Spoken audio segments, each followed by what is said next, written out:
إن الحمد لله وحده والصلاة والسلام على من لا نبي بعده أشهد أن لا إله إلا الله وحده لا شريك له وأشهد أن محمدا عبده ورسوله أما بعد أعوذ بالله من الشيطان الرجيم من حمزه ونفثه ونفقه بسم الله الرحمن الرحيم إنا أنزلناه في ليلة القدر وما أدراك ما ليلة القدر ليلة القدر خير من ألف شهر تنزل الملائكة والروح فيها بإذن ربهم من كل أمر سلام هي حتى مطلع الفجر۔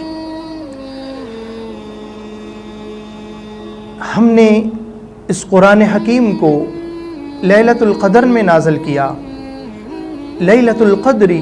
خیر من الف شہر، یہ وہ رات ہے جو 1000 مہینوں سے افضل اور بہتر ہے۔ رمضان المبارک میں اور رمضان المبارک کے آخری عشرے میں اور آخری عشرے کی طاق راتوں میں ایک رات لیلۃ القدر کی رات ہے۔ یہ وہی عظیم رات ہے جو رحمتوں والی برکتوں والی رات ہے، جس میں رب کائنات نے اپنی عظیم نعمت قرآن حکیم کو نازل فرمایا ہے۔ شہر رمضان الذی انزل فیہ القرآن، رمضان المبارک کا مہینہ ایسا مہینہ ہے جس کو عظمت قرآن کی وجہ سے ہے کہ اس مہینے میں اللہ نے قرآن کو نازل فرمایا ہے، اور اس مہینے کی اس رات جس کو عظمت دی گئی ہے، اس کی عظمت کی وجہ یہ ہے کہ اِنَّا أَنزَلْنَاهُ فِي لَيْلَةِ الْقَدْرِ، ہم نے اس قدر والی رات میں قرآن حکیم کو نازل کیا ہے، اور یہ رات 1000 مہینوں سے افضل بہتر ہے۔ امام ابن کثیر رحمۃ اللہ علیہ اس کے شان نزول میں فرماتے ہیں کہ اللہ کے نبی صلی اللہ علیہ وسلم نے اپنے صحابہ کے سامنے اللہ کے برگزیدہ بندوں کا تذکرہ کیا کہ اللہ نے ان کو لمبی لمبی عمریں عطا فرمائی، حتیٰ کہ 80 سال تک انہوں نے اللہ کی عبادت کی اور ذرہ برابر بھی انہوں نے اللہ کی نافرمانی نہیں کی۔ جب یہ بات صحابہ نے سنی تو اصحاب رسول کے دلوں میں یہ شوق پیدا ہوا کہ لیکن تعجب یہ ہوا کہ ان کو اتنی عمریں ملی ہیں، ہماری عمریں تو بہت کم عمریں ہیں۔ تو خالق کائنات رب ارض و سما نے اس صورت مبارکہ کو نازل فرما دیا، اِنَّا أَنزَلْنَاهُ فِي لَيْلَةِ الْقَدْرِ وَمَا أَدْرَاكَ مَا لَيْلَةُ الْقَدْرِ لَيْلَةُ الْقَدْرِ خَيْرٌ مِّنْ أَلْفِ شَهْرٍ۔ یہ رات ہے، اللہ نے یہ تمہیں تحفہ عطا فرمایا ہے، یہ وہی برکتوں والی رات ہے جو ایک رات کی عبادت 80 سال کی عبادت سے زیادہ اجر اور ثواب رکھتی ہے۔ اور یہاں مفسرین نے اس کی وجوہات کو بھی لکھا ہے کہ 80 سال کی عبادت سے زیادہ اجر اور ثواب ملتا ہے جو اس کا قیام کرتا ہے، اللہ کا ذکر کرتا ہے، نفل و نوافل کا اہتمام کرتا ہے، رات کو قیام کرتا ہے، اللہ کے سامنے رکوع اور سجود کرتا ہے۔ لیکن اس کے حوالے سے رسول کائنات صلی اللہ علیہ وسلم کے اصحاب رسول کے بارے میں صحیح مسلم کی روایت اور دوسری روایات کو اگر دیکھا جائے تو بعض اصحاب رسول سے یہ بات ثابت ہوتی ہے کہ ان کا خیال یہ ہے کہ یہ لیلۃ القدر کی رات 21ویں کی رات ہے، اور بعض اصحاب رسول کا خیال ہے کہ یہ رات 23ویں رات ہے، اور بعض اصحاب کا خیال ہے کہ یہ رات 27ویں کی رات ہے۔ یہ مختلف روایات اور اصحاب رسول کے سے یہ باتیں جو منقول ہیں، جو ملتی ہیں اور صحیح سند کے ساتھ ملتی ہیں،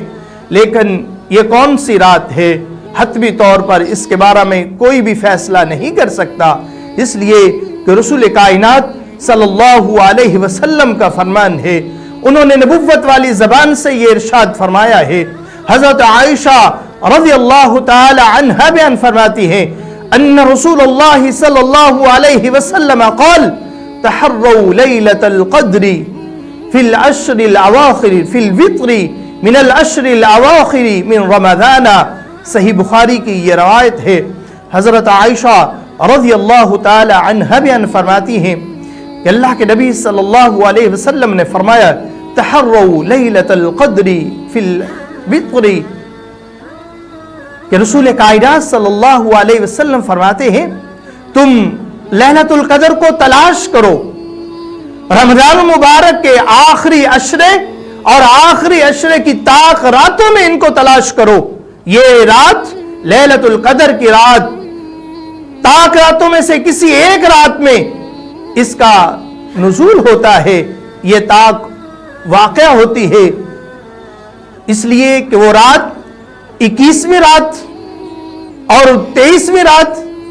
25ویں رات، 27ویں رات اور 29ویں رات، یہ وہ طاق راتیں ہیں جو صحیح بخاری کی روایت میں ہماری رہنمائی ہوتی ہے اور صحیح حدیث سے ہماری رہنمائی ہوتی ہے۔ یہ وہی رات ہے جس کے بارے میں خالق کائنات رب ارض و سما فرماتے ہیں کہ اس رات میں حضرت جبرائیل علیہ السلام تشریف لاتے ہیں، تنزل الملائکۃ والروح، اللہ کے فرشتے نازل ہوتے ہیں اور حضرت جبرائیل علیہ السلام اپنے ساتھ فرشتوں کی ایک جماعت کو لے کر آتے ہیں، اور فرشتوں کی جماعت جب آتی ہے، دوسری روایت کے الفاظ ہے رسول کائنات صلی اللہ علیہ وسلم فرماتے ہیں جبرائیل علیہ السلام اپنے فرشتوں کی جماعت کے ساتھ آتے ہیں اور ان لوگوں کے اوپر جو اس رات میں اللہ کا سامنے گڑ گڑا کر کے قیام کرتے ہوتے ہیں، رکوع اور سجود میں ہوتے ہیں، اللہ کا ذکر کر رہے ہوتے ہیں، نفل و نوافل پڑھ رہے ہوتے ہیں، قرآن کی تلاوت کر رہے ہوتے ہیں، سبحان اللہ، الحمدللہ، لا الہ الا اللہ، اللہ اکبر کا وظیفہ کر رہے ہوتے ہیں، ان کی زبانوں پہ ذکر جاری ہوتا ہے، وہ اللہ کے سامنے عاجزی اور انکساری کرتے ہوئے، گڑ گڑاتے ہوئے اپنے گناہوں کی معافی مانگ رہے ہوتے ہیں، اللہ کے ذکر میں مشغول ہوتے ہیں۔ تو رسول کائنات صلی اللہ علیہ وسلم فرماتے ہیں یہ فرشتے جو حضرت جبرائیل علیہ السلام کے ساتھ آتے ہیں، یہ ان کے اوپر درود و سلام بھیجتے ہیں۔ کتنی خوش نصیبی ہے اس کے لیے، کتنے خوش نصیب ہیں وہ لوگ جن کو یہ موقع میسر ہوتا ہے، جن کی زندگیوں میں یہ موقع آتا ہے اور پھر اس موقع کو وہ غنیمت جانتے ہوئے لیلۃ القدر کا انتخاب کرنے کے لیے، لیلۃ القدر کی تلاش کرنے کے لیے پھر وہ آخری عشرے کی طاق راتوں کا اہتمام کرتے ہیں۔ اصحاب رسول اللہ کے نبی صلی اللہ علیہ وسلم کے بارے میں آتا ہے جب آخری عشرہ شروع ہوتا تو اللہ کے نبی صلی اللہ علیہ وسلم کمر بستہ ہو جاتے، خود بھی رات کا قیام کرتے، ساری رات نفل و نوافل پڑھتے، اپنے گھر والوں کو بھی جگاتے، بیدار کرتے، اپنے ازواج کو بھی بیدار کرتے، امہات المومنین بھی اللہ کے نبی صلی اللہ علیہ وسلم کے ساتھ قیام کرتی۔ گویا کہ یہ سیرت ہے، یہ اسوہ ہے، یہ آئیڈیل اور نمونہ ہے ہمارے سامنے کہ اللہ کے نبی صلی اللہ علیہ وسلم کا یہ عمل ہے، اللہ کے نبی صلی اللہ علیہ وسلم کا یہ فرمان ہے، اصحاب رسول کا یہ عمل ہے۔ آج ہمارا بھی یہ عمل ہونا چاہیے، ہم خود بھی اس کے لیے کوشش کریں اور اپنے گھر والوں کے لیے بھی اس کے لیے تیار کریں، اپنی اولاد کا بھی اہتمام کریں، ساری رات قیام کریں، نفل و نوافل میں گزاریں۔ رسول کائنات صلی اللہ علیہ وسلم فرماتے ہیں حضرت جبرائیل علیہ السلام اور ان کے ساتھ فرشتے ان لوگوں کے اوپر درود بھیجتے ہیں، سلام بھیجتے ہیں، ان مومنوں کے لیے دعائیں ہوتی ہیں جو مومن اس رات کا اہتمام کرتے ہیں، قیام اللیل کرتے ہیں۔ اور یہ رات جس کے بارے میں قرآن اعلان کرتا ہے تنزل الملائکۃ والروح فیہا باذن ربہم من کل امر سلام ہی حتی مطلع الفجر، یہ سلامتی والی رات ہے اور یہ طلوع فجر تک یہ سلامتی ہی سلامتی ہے۔ اس میں اللہ کی رحمتوں کا نزول ہوتا ہے، اللہ کی مغفرتوں کا نزول ہوتا ہے۔ اور اس کے حوالے سے کہ یہ کیسے خبر مل سکتی ہے، ہمیں کیسے معلوم ہو سکتا ہے کہ یہ رات لیلۃ القدر کی رات ہے؟ رسول کائنات صلی اللہ علیہ وسلم کے صحابی بیان کرتے ہیں اپنے ساتھی کو بتاتے ہوئے، بلکہ ایک روایت میں آتا ہے قسم اٹھا کر فرماتے ہیں کہ یہ رات لیلۃ القدر کی رات ہے۔ سوال کرنے والا سوال کرتا ہے کہ آپ نے قسم اٹھا کر یہ بات کہی ہے، آپ کو کیسے یقین ہے کہ واقعتاً یہ لیلۃ القدر کی رات ہے؟ آپ نے قسم اٹھا کر یہ بات کیوں کہی ہے؟ آگے سے صحابی جواب دیتا ہے اس لیے میں نے نبوت والی زبان سے یہ سنا تھا کہ اس رات کی یہ نشانیاں ہوتی ہیں، اور میں نے اپنی آنکھوں سے اس نشانیوں کا مشاہدہ کیا ہے۔ وہ نشانی کو دیکھ کر کے مجھے اتنا یقین ہے، میں اس یقین کے ساتھ یہ کہہ رہا ہوں، مجھے اللہ کی قسم ہے یہی وہ رات ہے جو لیلۃ القدر کی رات ہے۔ اور وہ حدیث بھی آپ کے سامنے ہونی چاہیے کہ اللہ کے نبی صلی اللہ علیہ وسلم اس کی نشانیاں بیان کرتے ہوئے، اور پھر جب صبح ہوتی ہے تو اس نشانی، اور اللہ کے نبی صلی اللہ علیہ وسلم جب نماز پڑھاتے ہیں تو اس رات ہلکی ہلکی بارش ہوتی ہے، اور اس بارش کی وجہ سے مسجد کی چھت سے پانی گرتا ہے، اور پانی گرنے کی وجہ سے تھوڑا سا کیچڑ ہوتا ہے۔ صحابی بیان کرتے ہیں میں نے اللہ کے نبی صلی اللہ علیہ وسلم کے چہرہ انور پر دیکھا، وہ پانی کے اثرات اور مٹی کے اثرات نظر آ رہے تھے۔ ہمیں یقین ہوا کہ یہ وہی رات ہے جو لیلۃ القدر کی رات ہے۔ اور رسول کائنات صلی اللہ علیہ وسلم نے جو نشانیاں بیان فرمائی ہیں، آقا علیہ السلام فرماتے ہیں یہ رات ایسی رات ہے جس میں سکون ہوتا ہے، نہ ہی زیادہ گرمی کی شدت ہوتی ہے اور نہ ہی زیادہ سردی ہوتی ہے، بلکہ اللہ کی رحمتوں سے بھری ہوئی یہ رات ہوتی ہے، اور اس میں سکون ہوتا ہے۔ اور بعض روایت میں یہ بھی ہے کہ ستارے وہ جھڑتے نہیں ہیں، اس رات ستارے نہیں جھڑتے۔ اور یہ بھی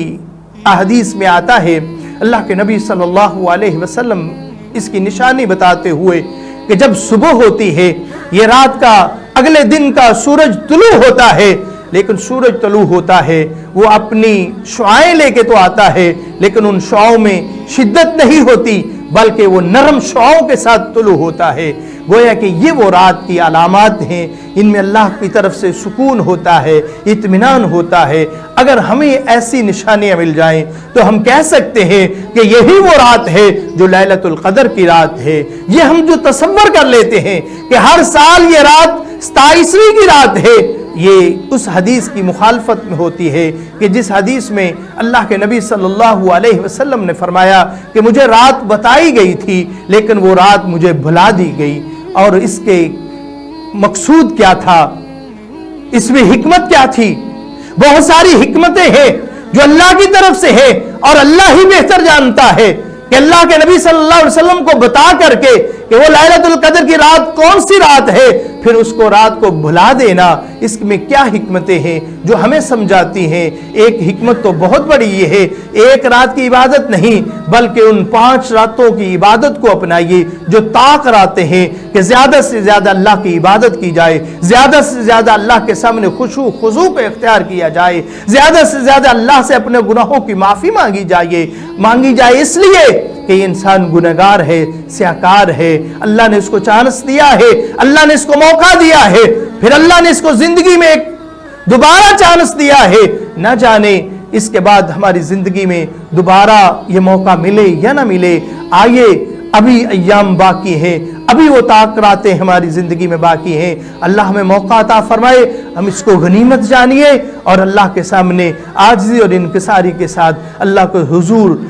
گڑ گڑا کر کے اپنے گناہوں کی معافی مانگ لیجئے۔ وہ اللہ غفور الرحیم ہے، اللہ اپنے بندوں کے گناہوں کو معاف کرتا ہے، نہیں معاف نہیں کرتا بلکہ یبدل اللہ سیئات حسنات۔ وہ اللہ تو اتنا غفور الرحیم ہے، اپنے بندے کو جو اللہ کی طرف رجوع کر لیتا ہے، جو توبہ کر لیتا ہے، جو ندامت اور شرمندگی کے ساتھ اپنے اس عمل اور غلطی کا اصرار کرتے ہوئے اور اقبال جرم کرتے ہوئے اللہ کے سامنے عاجزی کرتے ہوئے گناہوں کی معافی مانگ لیتا ہے، اللہ فرماتے ہیں میں اس کے گناہوں کو معاف نہیں کرتا بلکہ گناہوں کو نیکیوں میں تبدیل کر دیتا ہوں۔ اللہ ہمیں ان خوش نصیبوں میں فرمائے۔ وما علیہ الا البلاغ المبین۔